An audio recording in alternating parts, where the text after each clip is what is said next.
আসসালামু আলাইকুম ভিউয়ার্স, কেমন আছেন আপনারা? চলে আসলাম নতুন আরেকটি ভিডিও নিয়ে। এই যে আমি নিয়ে নিয়েছি লটিয়া মাছ, ছোট ছোট পিস করে কেটে নিয়েছি।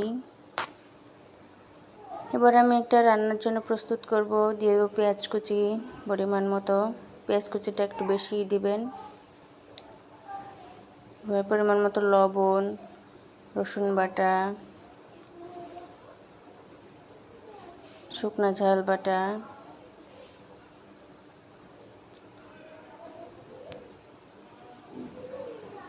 দিয়ে দেব ধনিয়া গুঁড়া, আপনারা চাইলে জিরা গুঁড়া দিতে পারেন, হলুদ গুঁড়া পরিমাণ মতো, এবং তেল দিয়ে দেব।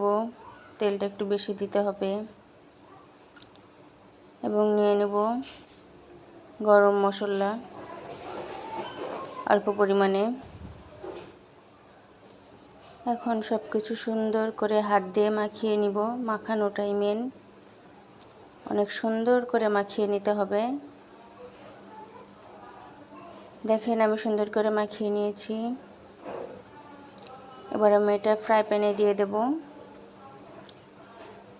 সুন্দর করে প্যানের পর সাজিয়ে আমি দিয়ে দিব।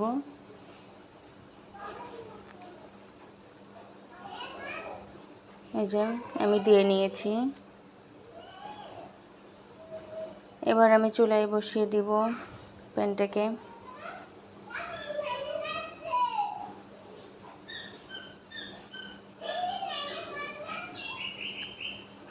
ঢাকা দিয়ে ঢেকে দেব কিছু সময় পরে।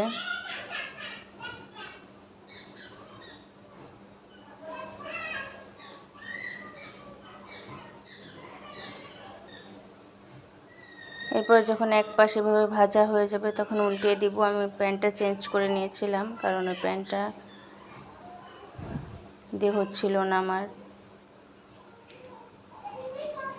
এভাবে যখন ভাজা ভাজা হয়ে আসবে তখন সুন্দর করে উল্টিয়ে পাল্টিয়ে দিতে হবে, কারণ মাছটা একদম ভাজা ভাজা হতে হবে, তাহলেই অনেক স্বাদ হবে।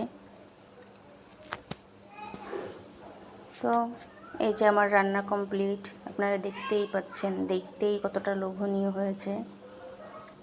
আপনারাও চাইলে এইভাবে বাসায় বানিয়ে খেতে পারেন। খুবই স্বাদের একটা রান্না।